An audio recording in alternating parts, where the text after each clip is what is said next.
Hi guys, मी नितीन दोरात।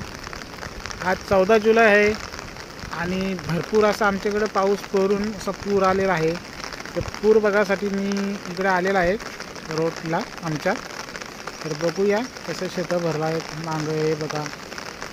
भरपूर असा पाऊस पडलेला आहे, रात्री दिवसभर पाऊस चालू होता। काल रात्री सगळे कसं पाणीच पाणी झालेलं आहे।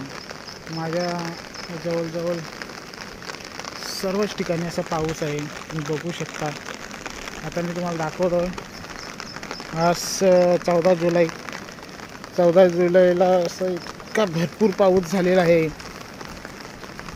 मी तुम्हाला आता दाखवतो काही दृश्य आहेत आमच्या गावाकडची। भिवंडी तालुक्यामध्ये एक छोटंसं माझं गाव शेडगाव। त्या गावाची परिस्थिती तुम्ही आता बघू शकता। एक महापूर असा आलेला असं वाटतं मला। आता मी तुम्हाला इकडे माझ्या मागचं हे दाखवतो। हे बघा, या एक साईडचं पाणी।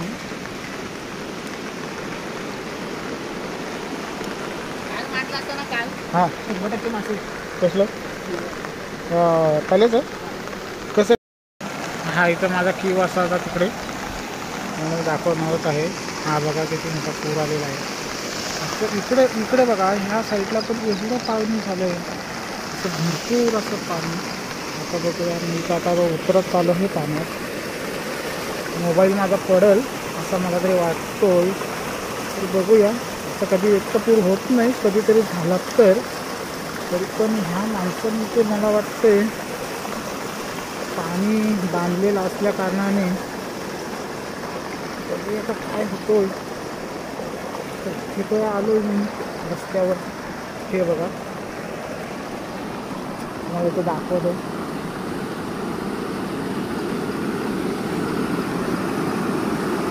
तिथं ही काय परिस्थिती आहे हा इतका मोठा जलद असा पूर यावर्षी वाटत लावतं। बांध एकदम फसलेला आहे तो बांध। तिला देवीची पाटी अशी म्हणतात, तशी मी घेतलेली आहे। बघूया, मंदिर आहे कावरे मंदिर माझ्या गावचा शेजारीच। बघा, हा ओळ तो ओळ आहे। त्या ओळाला हा पाणी देवीची पाटी पूर्ण।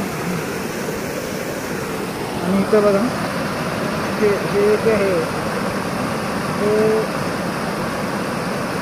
इतकं पाणी कधीच नव्हतं, पहिल्यांदाच असं एवढं पाणी झालं इतकं।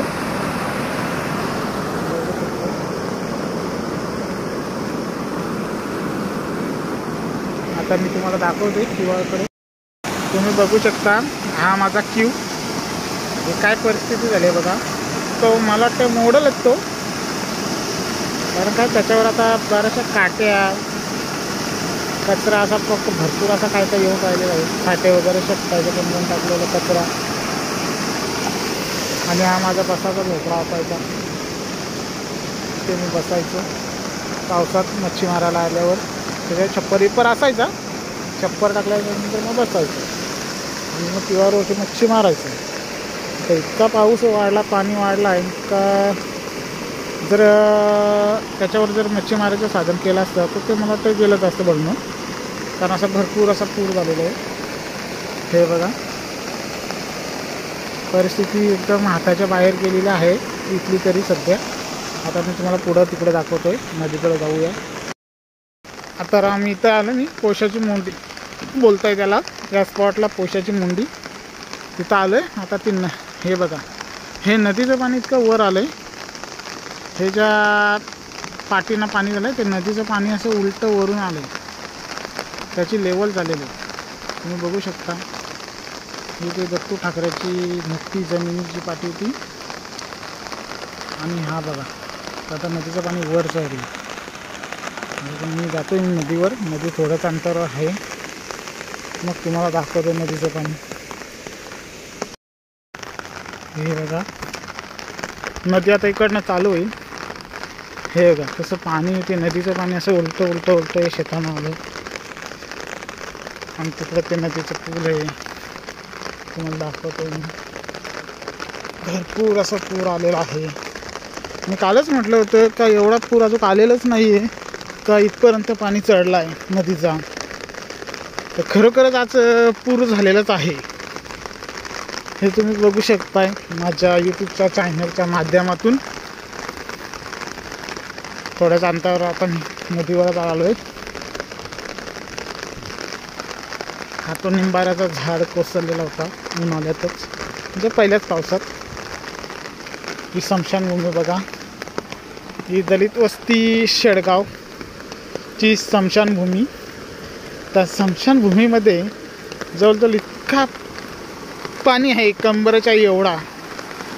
तर जर एखादा जर असं व्हायला नाही पाहिजे, पण एखादा जर प्रेत अचानक जर झालाच आणि तिथं त्याला जर घालण्यासाठी आणला तर तिथं जागाच नाही आहे असं म्हणजे म्हटलं तरी चालेल. हे बघा, हे स्मशानभूमी आहे आणि स्मशानभूमीमध्ये इतका पूर आहे, इतका पाणी आहे, तुम्ही बघू शकताय. हे स्मशानभूमी पूर्ण पाण्याखाली गेलेली आहे. आणि हा पूल, हा माझ्या नदीचा पूल आहे, पण त्या पुलावर पाणी येत नाही. बघा हा सिस्टीम कशी बनवलेली. नदीवर पूर आलाय पण पुलावर पाणी नाही. आणि जे पाणी आहे तो पुढच्या रस्त्याला पाणी आहे. हे बघा, रस्ता पूर्ण बंद आहे पुढचं. इथं अशी ही जमीन आहे खाली, शांताराम भोईर शेडगाव त्यांचा खाली प्लॉट आहे. असं एवढे मोठ्या जमिनीचा असा प्लॉट आहे, पण तो आता पाण्याखाली गेला. आता तो किती दिवस पाण्याखाली जातो हे काय सांगू शकत नाही. त्याच्यामुळं त्यांनी लागवड तर केलेलाच आहे, त्यांनी घाई केली, जास्त लागवड केली आणि पूर झालेला आहे. जर 2 दिवस असंच पाणी बसलेलं आहे. आणि हा बघा समोरच एक आदिवासी वाडी आहे, त्याच्यासाठी ग्रामपंचायतनी राबवलेली स्कीम घर घर जल अशी स्कीम. इथं हौद बांधलेलं आहे नदीत, भरपूर असं पाणी आहे तिला. इथं सोलर ऊर्जाची पॉवर दिलेलं आहे आणि मग त्या सोलरवर पंप चालून त्यांना पाणी पुरवठा केला जातो. हे असं दृश्य आहे माझ्या नदीचं किनाऱ्याचं.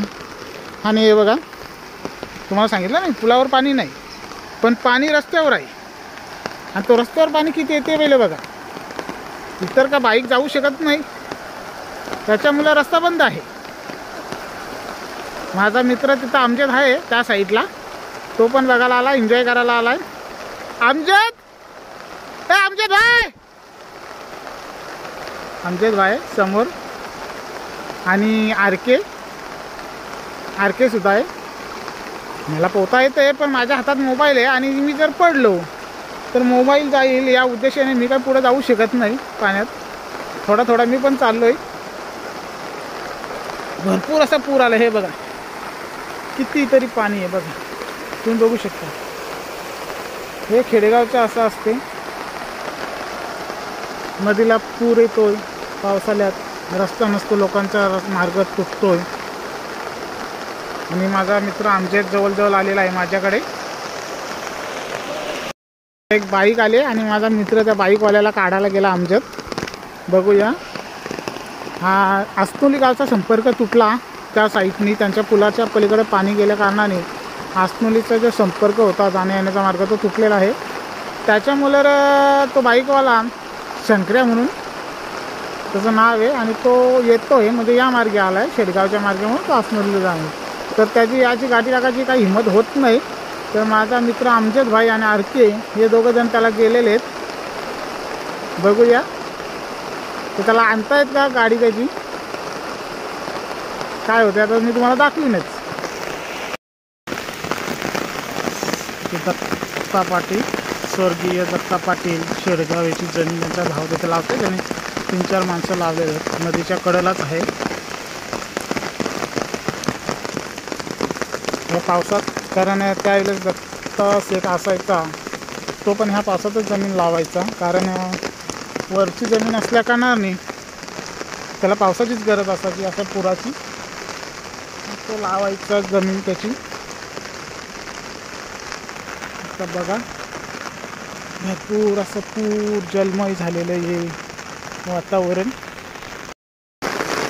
आणि आता मी परतीला चाललो, म्हणजे घराकडे चाललो आहे. पाऊस चालूच आहे, त्याच्यामुळे काही सांगू शकत नाही. आता बघूया. भरपूर पाऊस आहे. पाऊस सतत चालू असल्या कारणाने पुरात वाढ होण्याची शक्यता तर आहेच, ते सांगायलाच नको. बघूया आता. हे बघा ना, पाऊस सतत चालू असल्या कारणाने काहीच करू शकत नाही. म्हणजे पाण्यात तर वाढ होणारच. आता ते समशान नदीची तर तुम्ही हालत बघितलेले. आता इथं आमचे जे गावचे दत्तात्रय पाटील, स्वर्गस्वी दत्तात्रय पाटील, चांगलं असं व्यक्तिमत्व होतं गावचं. ते आता नाही येत आपल्या गावात. तर त्यांची ती जमीन आहे, त्यांचा भाऊ तो लावत आहेत. त्याची जमिनीत तिथं माणसं तुम्हाला दिसत आहेत.